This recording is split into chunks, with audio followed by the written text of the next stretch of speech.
Lola, alors, on parle d'un tournant, d'une révolution en marche, d'une onde de choc.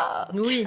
L'intelligence artificielle est là dans notre quotidien, pour le meilleur et pour le pire. Oui, un vent de panique souffle sur le monde entier qui n'a qu'un seul mot à la bouche, ChatGPT. Un nouveau robot de discussion en ligne commence à faire parler de lui sur Internet. Il est à la fois précis et très honnête dans ses réponses. ChatGPT. Je peux vous dire que ce robot est super utile. Il m'aide à étudier en donnant des réponses sur mesure à mes questions. C'est le meilleur moyen pour tricher un contrôle.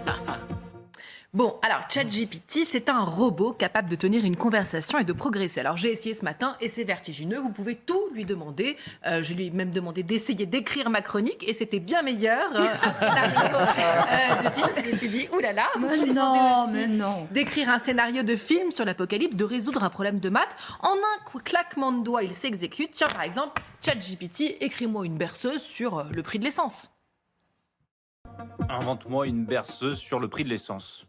Dors, petit enfant, le prix de l'essence monte haut, mais ne t'inquiète pas, demain peut-être il baissera. Bon, alors voilà, vous voyez, c'est une révolution. On le compare à l'invention de l'ordinateur, une révolution qui démocratise des décennies de travaux scientifiques, une intelligence à la portée de tous. Ça, c'est plutôt positif quand même, une intelligence qui pourrait détrôner Google. Et pourtant, on pense déjà à l'interdire. Aux États-Unis, les écoles de New York ont décidé de bannir au plus vite cet outil car la moitié des élèves trichaient. En France aussi, des petits malins ont délégué leur devoir. Écoutez ce témoignage anonyme, évidemment, qu'a recueilli les équipes d'LCI. J'ai entendu parler de ChatGPT sur les réseaux sociaux. J'ai tout de suite été un peu bluffé par les exemples que je voyais sur les réseaux sociaux et donc j'ai eu envie de tester. Dès qu'il y a de la rédaction, c'est très très efficace car très structuré. Et donc notamment ça peut être pour des lettres de motivation, pour des essais, pour des langues, c'est très très efficace. Comme ça. Bon, alors vous voyez, ça donne un peu le tournis, ça attise nos peurs. Nos enfants vont-ils être moins intelligents à l'avenir car ils n'auront plus rien besoin d'apprendre?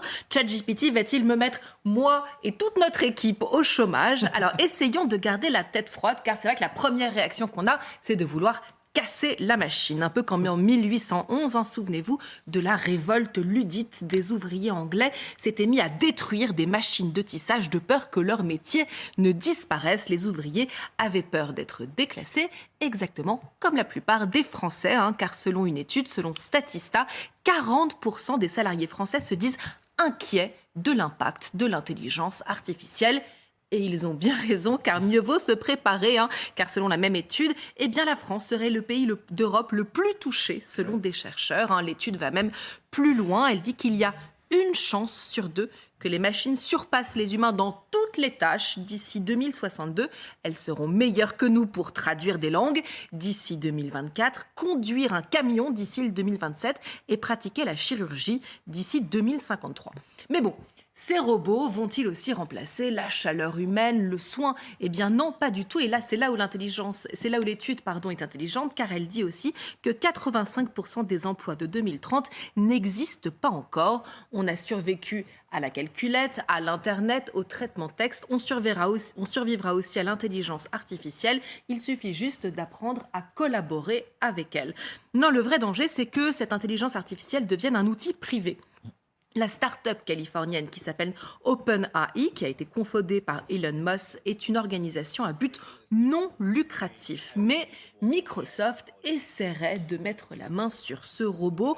On se dit même que le service pourrait devenir payant et s'il était réservé à l'avenir à une oligopole. L'urgence est donc de légiférer au plus vite car il y a un vide juridique et pour l'instant, eh bien, les professeurs sont démunis. Quand ils se retrouvent devant une copie qui a été rédigée par ce robot, ils ne savent pas quoi faire et donc ils mettent à peu près la moyenne. Ils sont complètement démunis par cette triche. Donc l'urgence, à mon avis, c'est de légiférer au plus vite. Ouais. On voit sur les réseaux, je ne sais pas si vous avez remarqué depuis plusieurs mois, des photos ou même des dessins qui sont comme générés par l'intelligence artificielle. Ouais. Est-ce que ce sont les mêmes? C'est eux qui ont créé ça? C'est la même structure californienne qui a proposé un robot qui peut dessiner de l'art. Par exemple, je vous ai pris quelques exemples. Robot, dessine-moi l'opéra de Sydney, mais alors façon Claude Monet. Regardez ce que ça donne, vous allez voir. On peut aussi lui demander la jeune fille à la perle, mais avec un chat, par exemple. Vas-y, Vermeer avec un chat. Ou au contraire, je ne sais pas, Napoléon sur une Harley Davidson. Davidson. Ouais. Bah ça marche aussi, le voilà.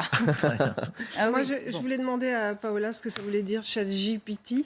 Heureusement que tu sais. ce que Non, ça veut écoutez, dire. Ouais, je ne sais pas. alors- Vous me posez une colle. Après, je me suis Attendez, je vais demander au robot s'il peut me répondre. Après, je me suis dit, non, c'est vache comme question parce que c'est une contraction de conversation et de modèle de transduction de langage prédictif. On n'a rien compris. Oui, merci beaucoup Pierre de cette contribution au débat. Mais alors hier soir, dans le cadre de TF1, il y avait un reportage sur les fiancés virtuels.